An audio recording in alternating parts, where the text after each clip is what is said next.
In 1952, London was attacked by something no one could see, something that killed thousands. A brutal cold wave hit London. To survive, homes and factories burned massive amounts of sulfur-rich coal.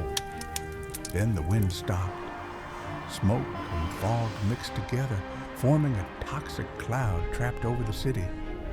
Visibility dropped to less than 1 meter. Buses stopped. People couldn't see their own feet. People began coughing uncontrollably. Breathing felt like inhaling acid. Hospitals filled beyond capacity. Elderly, children, and even healthy adults collapsed. Many went to sleep and never woke up.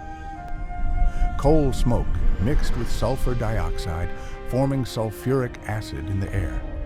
London was breathing poison. At least 4,000 died within days. Later studies revealed the truth. Over 12,000 lives were lost.